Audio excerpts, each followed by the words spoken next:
ভালোবাসা। ভালোবাসা একটি সুন্দর অনুভূতি। ভালোবাসা একটা সুন্দর মুহূর্ত। ভালোবাসা এক টুকরো মনের কোণের অভিমান।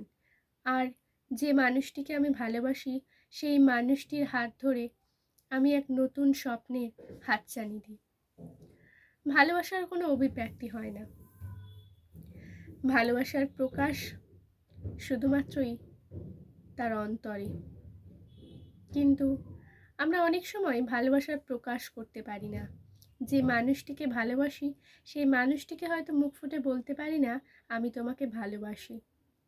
এই কথাটার মধ্যে বলার জন্য একটা মনের অসম্ভব রকম সাহসের দরকার। ভালোবাসা তো কোনো অন্যায় নয়। ভালোবাসা মানেই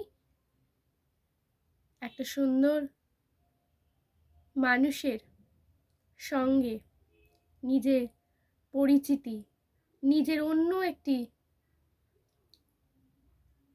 রূপ, যাতে নিজেকে আয়নার মতন এক অন্য রূপে নিজেকে খুঁজে পাওয়া। রবীন্দ্রনাথ ঠাকুর এই ভালোবাসাকে বলেছেন প্রেম এক আর বিবাহ আর এক। হ্যাঁ, তাই তো। একটা মানুষকে আমি হয়তো ভালোবাসি, কিন্তু সেই মানুষটিকে হয়তো আমি বিবাহ করতে পারলাম না, কিন্তু মনের মধ্যে সেই সুপ্ত বাসনা তো থেকেই যায় আমাদের প্রত্যেকটি মানুষের মধ্যে। হতেই পারে ভালোবাসা আর ভালো লাগা কিন্তু আবার আর এক। কারণ ভালোবাসা হচ্ছে কোনো একটি নির্দিষ্ট ব্যক্তির প্রতি হতে পারে, কিন্তু ভালো লাগা যে কোনো মুহূর্তে যে কোনো মানুষের সঙ্গে হতে পারে। এবং কখন কোন মানুষের সঙ্গে আপনার ভালো লাগা হয়ে যাবে আপনি নিজেও জানতে পারবেন না, নিজের অজান্তে। ভালো লাগার জন্য নিজেকে দোষী করা কিন্তু ঠিক নয়। কারণ কাউকে ভালো লাগার জন্য তো নিজের মনকে আপনি হয়তো সান্ত্বনা দিতে পারেন, কিন্তু নিজের মনকে কি আপনি নিয়ন্ত্রণ করতে পারবেন? সেই ক্ষমতা কিন্তু আপনার নেই। স্বয়ং ভগবান যিনি আমাদের সৃষ্টি করেছেন তিনিও প্রেমের পূজারী। আর প্রেম আছে বলেই আমাদের জগৎটা এতটা সুন্দর। এবং বিভিন্ন মুনি ঋষিরা আমাদের এই প্রেমকে ব্যাখ্যা করেছেন বিভিন্নভাবে। কেউ বলেছেন প্রেম প্রেয়সী, কেউ বলেছেন প্রেম অন্যকে বিলিয়ে দেওয়া। যেমন স্বয়ং রামকৃষ্ণ আমাদের প্রেমের ঠাকুর, আমাদের সকলের ভালোবাসার মানুষ ঠাকুর, তিনিও বলেছেন যে জীবে প্রেম করে যেই জন সেই জন সেবিছে ঈশ্বর। অর্থাৎ জীবকে ভালোবাসা। আমরা রাস্তাঘাটে বেরোলেই এরকম অবলা জন্তুদেরকে অনেক সময় লক্ষ্য করি, তাদের অবহেলা এবং অনেকেই তাকে আঘাত করে। কিন্তু সেই জীবটির তো অবলা, সে তো বলতে পারে না তার মধ্যে যে কষ্টটা হচ্ছে। সেই ভালোবাসার জীবটিকে যদি আমরা আদর করে একটু যত্ন করি, তাকে যদি একটু আমরা ভালোবাসা দিতে পারি, তাতে তো কোনো ক্ষতি নেই। ভালোবাসা বিলিয়ে দেওয়াতেও কিন্তু আছে এক আনন্দ। আপনি যদি একটা পথ শিশু কিংবা দরিদ্র কোনো ব্যক্তিকেও যদি আপনি কিছু দান করেন এবং আপনার ভালোবাসাকে বিলিয়ে দেন, তাতেও কিন্তু আপনার ভালোবাসার প্রকাশ ঘটল। এবং সেই প্রকাশ এবং আপনার মধ্যে যে আনন্দ হবে, সেই আনন্দটাকে আপনি নিজের মধ্যে ধরে রাখতে পারবেন না।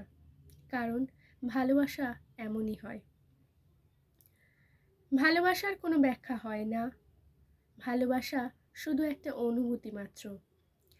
ভালোবাসা, আমরা হয়তো প্রিয়জন কোনো মানুষকে অসম্ভব ভালোবাসি, কিন্তু সেই মানুষটিকে বলতে পারি না। এবং যে মানুষটিকে হয়তো ভালোবাসি, যে মানুষটির সঙ্গে হয়তো থাকছি, সেই মানুষটিকে হয়তো ব্যস্ততার চাপে অনেক সময় আমরা বলতে পারি না যে আমি তোমাকে ভালোবাসি। আপনারা দেখবেন সেই মানুষটি হয়তো আপনাকে ভালোবাসে, কিন্তু সেই মানুষটি আপনাকে হয়তো ব্যস্ততার চাপে প্রকাশ করতে পারে না বা আপনাকে বলতে পারে না সেও আপনাকে ভালোবাসে। কিন্তু দেখবেন সে তার দায়িত্ব কর্তব্য কিন্তু পালন করে যায়। কেন বলুন তো? ওই একটাই, ভালোবাসা। একটা ভালোবাসা মানুষ আছে বলেই হয়তো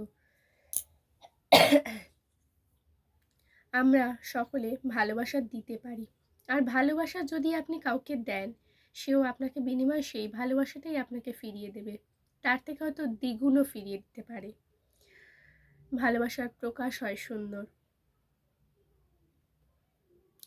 ভালোবাসা হচ্ছে একটা অভিব্যক্তি, ভালোবাসা হচ্ছে একটা মুহূর্ত, ভালোবাসার একটা ফুলের সুবাসের মতো, যে ঘ্রাণটা আপনি হয়তো নিতে পারেন কিন্তু তার প্রকাশটা আপনি বুঝতে পারেন না। ভালোবাসা এমনই। আপনারা কি বলেন, ভালোবাসা কেমন হতে পারে? যদি আমার এই ভিডিওটা আপনাদের ভালো লাগে, তাহলে অবশ্যই আমার চ্যানেল পিয়ালিস পোয়েট্রি চ্যানেলটিকে সাবস্ক্রাইব করে দেবেন এবং আমাকে কমেন্টে জানাবেন যে ভালোবাসা সম্পর্কে আপনাদের কি মনে হয়। বিভিন্ন মানুষের হতে পারে যে আমার কাছে ভালোবাসার সংজ্ঞা একরকম, আপনার কাছে ভালোবাসার সংজ্ঞা অন্যরকম হতে পারে। তাই অবশ্যই আমাকে কমেন্ট করে জানাবেন।